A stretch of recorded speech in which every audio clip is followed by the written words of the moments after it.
नमस्कार। जय श्री राम। आप सभी सकुशल हैं, ऐसी आशा करता हूँ, और सकुशल होंगे भी ईश्वर की कृपा से। आइए जानते हैं श्री राधा जी का अद्भुत ऐश्वर्य। परब्रह्म परमात्मा श्री कृष्ण का वाम अंग ही श्री राधा का स्वरूप है। ये ब्रह्म के समान ही गुण और तेज से संपन्न है, इसीलिए इन्हें परावरा, सारभूता, परमाद्या, सनातनी, परमानंद रूपा, धन्या, मान्या और पूज्य कहा जाता है। तुम समृद्ध सर्वज्ञ किशोरी, जानत हो घट घट की, महाशक्ति महामाया तुम हो, छाया नागर नट की। व्रज की ठकुरानी श्री राधा हैं और श्री कृष्ण से अधिक राधा जी की महिमा है। वज्र में सभी जगह जय श्री कृष्ण की गूंज सुनाई देती है, परंतु 4 स्थान ऐसे भी हैं जहां सभी लोग जय श्री राधे कहते हैं। ये 4 स्थान हैं रावलग्राम, बरसाना, राधा कुंड और श्रीधाम वृंदावन, जो श्री कृष्ण का श्रीधाम है। कहा जाता है जैसे करोड़ों सूर्यों के उदय होने पर जुगनू का कहीं पता नहीं चलता है, वैसे ही यह श्री राधा के अप्रतिम माधुर्य का अद्भुत प्रभाव है कि उनके सामने भगवान की ऐश्वर्य शक्ति भी काम नहीं करती। इसीलिए व्रज में श्री राधा के सामने श्री कृष्ण का चतुर्भुज रूप ऐश्वर्य तत्व नहीं ठहरता। तो कंस की तो बिसाथी क्या थी कि उनके सामने कंस जैसा व्यक्ति ठहरे, और कंस कैसे पौरुष से हीन हो गया, पुरुषहीन हो गया पूरी तरह। इसी के बारे में आइए थोड़ी बहुत चर्चा करते हैं, संवाद करते हैं। पूर्व जन्म में कंस कालनेमी असुर था, जिसने भगवान विष्णु से युद्ध किया था। कृष्णावतार में कंस के रूप में उसने दिग्विजय की थी। कंस ने सारे संसार के असुरों को तिनके की तरह तोड़कर, उनका कचूमर निकालकर और अपनी सेवा में लगा लिया था, अपने काम में लगा लिया था। सब वहीं काम धाम अपना करते थे, जो जैसा इससे ले सकें कंस। लेकिन व्रज की लाडली किशोरी श्री राधिका के दृष्टिपात मात्र से ही कंस का समस्त बल, पौरुष्य, तेज, पराभव सब खत्म हो गया। एक सुंदर प्रसंग है। रसीली ब्रज यात्रा नामक एक ग्रंथ है, उसमें दिया भी गया है। ब्रजवासियों के अनुसार श्री राधा के अद्भुत ऐश्वर्य के कारण कंस का आतंक कभी भी वृषभानुपुर, बरसाना तक न पहुंच सका। एक बार कंस ने विचार किया कि मैं ब्रज में जाकर नंद बाबा और वृषभानु जी को ही समाप्त कर दूं। यह सोचकर वो आगे बढ़ा और किशोरी कुंड को पार करने का प्रयास कर रहा था। तभी वो स्थूलकाय, एक मोटी स्त्री के रूप में परिवर्तित हो गया। राधा जी और कुछ उनकी सखियां वहीं पर अपना कुंड में खेल रही थीं, क्रीड़ा कर रही थीं। उन्होंने देखा एक अजनबी मोटी स्त्री को। पूछा राधा जी की सखियों ने, क्यों उतर ली, यहाँ क्या कर रही है? श्री राधा जी को देखते ही कंस का बल और तेज पूरी तरह खत्म हो गया।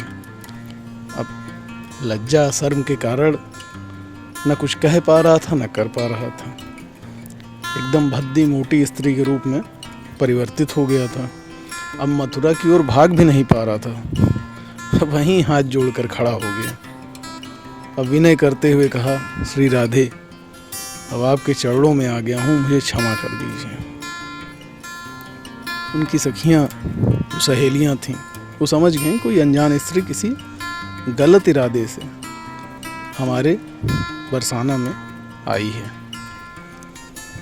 तो उनकी एक सखी ने कहा, यहाँ हाथ जोड़ने से काम नहीं चलेगा, चलो गोबर पाथो। गोबर पाते हैं गांव वगैरह में। अब बृषभानु जी के यहाँ लाखों गैया थी, और थोड़ा बहुत काम नहीं निकलता होगा, मज़े का काम निकलता होगा। तो ऐसा कहा जाता है कि उनकी सखियों ने, गोपियों ने कंस से 6 महीने तक गोबर पथवाया था। अब कंस का बल कैसा था ये जान लेते हैं। कालनेमी के अंश से उत्पन्न कंस, जिसने जरासंध के 1000 हाथियों के बराबर बल वाले कुवलया पीढ़ हाथी को एक झटके में उठाकर फेंक दिया था। ऐरावत हाथी को सूंड से उठाकर कई योजन दूर उछाल दिया था। विष्णु जी का धनुष, उसकी तो 100 बार से ज़्यादा प्रत्यंचा चढ़ाई थी। देवताओं को भी हराया।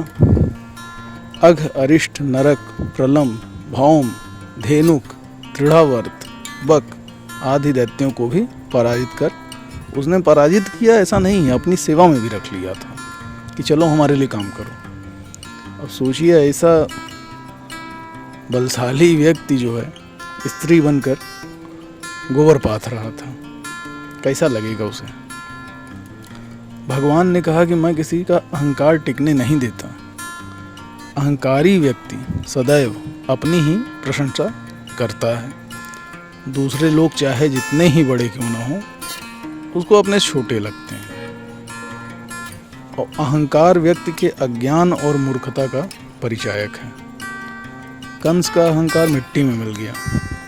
उसे समझ में आ गया था कि ब्रज की ठकुरानी और अधीश्वरी तो श्री राधा ही हैं, यहाँ कोई दाल नहीं गलने वाली। तो एक दिन गिड़गिड़ाते हुए राधा जी से कहा, स्वामिनी अब तो थोड़ी दया दिखाइए। तो उनकी सखी ने कहा, देखिए राधा जी बात भी नहीं कर रही उससे। उनकी सखी ने कहा कि जाओ किशोरी कुंड में स्नान करके यहाँ से भाग जाओ और भूल कर भी इधर दिखाई मत दे जाना।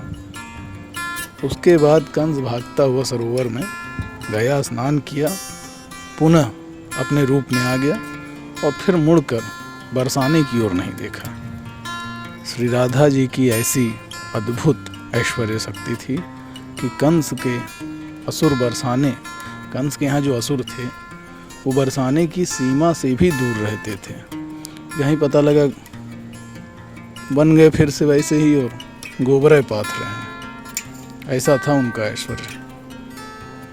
जब भगवान श्री कृष्ण जी ने खुद ही कहा है कि जैसे दूध में धवलता, अग्नि में दाहिका शक्ति और पृथ्वी में गंध होती है, उसी प्रकार राधा जी में मैं व्याप्त हूँ। कुम्हार मिट्टी के बिना घड़ा नहीं बना सकता, सुनार सोने के बिना आभूषण नहीं तैयार कर सकता, उसी प्रकार मैं राधा जी के बिना सृष्टि रचना में समर्थ नहीं हो सकता। सृष्टि की आधारभूता बीज रूप बताया उन्हें।